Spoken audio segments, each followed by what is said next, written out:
ಇವಳು ಎತ್ತಿರೋದು ಹೆಣ್ಮಕ್ಳನ್ನ ಗಂಡು ಬೀರಿ ಥರ ಬೆಳೆಸಿದಾಳೆ, ಊರು ಸುತ್ತಾಗ ಬೇರೆ ಬಿಟ್ಟವಳೆ ಅಂತ ಮಾತಾಡ್ತಾ ಇದ್ರಲ್ವಾ, ಅಂತ ಮಹಾನ್ ತಾಯಿ ನಮ್ಮಮ್ಮನ ಬರ್ತಡೇ ಇವತ್ತು.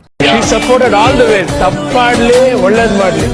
The only person who encourages for everything is a mother.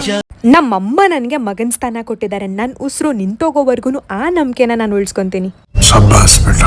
ತುಂಬ ಜನ ತುಂಬ ಥರ ನನ್ನ ಬಗ್ಗೆ ಮಾತಾಡಿದ್ರು ಅದಕ್ಕೆಲ್ಲ ನಮ್ಮಮ್ಮ ತಲೆ ಕೆಡ್ಸ್ಕೊಂಡಲೆ ನೀನು ಮಾಡ್ತಿರೋದು ನೀನು ಹೋಗ್ತಿರೋ ದಾರಿ ಕರೆಕ್ಟಾಗಿದೆ ಅಂತ ಬಿಟ್ಟಿದ್ದಾರಲ್ವಾ, ಇದಕ್ಕೆ ನಮ್ಮಮ್ಮನ ನಾನು ಮೆಚ್ಚಲೇಬೇಕು. ನಮ್ಮಮ್ಮ ನನಗೆ ಜನ್ಮ ಕೊಟ್ಟಿದ್ದಾರೆ, ಹೌದು. ನನ್ನ ಜೀವನದಲ್ಲಿ ನಮ್ಮ ಅಜ್ಜಿ ನನಗೆ ಮರು ಜನ್ಮನೇ ಕೊಟ್ಟಿದ್ದಾಳೆ. ಖುಷಿ ಆಗಲಿ ದುಃಖನಾಗಲಿ ಸಂಕಟನಾಗಲಿ ಏನೇ ಆದ್ರೂ ನಮ್ಮ ಅಜ್ಜಿ ಹತ್ರ ನಾನು ಹೇಳ್ಕೊಂಡಿಲ್ಲ ಅಂತ ಅಂದರೆ 3 ಹೊತ್ತು ತಿಂದಿರೋ ಊಟನ ತೃಪ್ತಿಯಾಗಂತೂ ನನ್ನ ಕೈಲಿ ಜೀರ್ಣಿಸೋಕ್ಕಾಗಲ್ಲ. ಯಾಕಪ್ಪ ಅಂತ ಅಂದರೆ ಲೈಫಲ್ಲಿ ಎಲ್ಲರೂ ನನ್ನನ್ನು ಚೀತು ಅಂತ ಅಂದ್ರೂ ನೀನೇ ಕರೆಕ್ಟು ಮಗ ಅಂತ ಹೇಳ್ದವಳು ನಮ್ಮ ಅಜ್ಜಿ. ನನ್ನ ಲೈಫ್ ಜರ್ನಿಯಲ್ಲೇ ನಮ್ಮ ಅಮ್ಮನಿಗೆ ಯಾವತ್ತೂ ನಾನು ವಿಶ್ ಮಾಡಿಲ್ಲ. For the first time video ಮುಖಾಂತರ ವಿಶ್ ಮಾಡ್ತಿದ್ದೀನಿ. ಹುಟ್ಟುಹಬ್ಬದ ಹಾರ್ದಿಕ ಶುಭಾಶಯಗಳು ಮಮ್ಮಿ ಅಂತ ಹೇಳ್ತಾ ಮತ್ತೆ ಸಿಗುವ.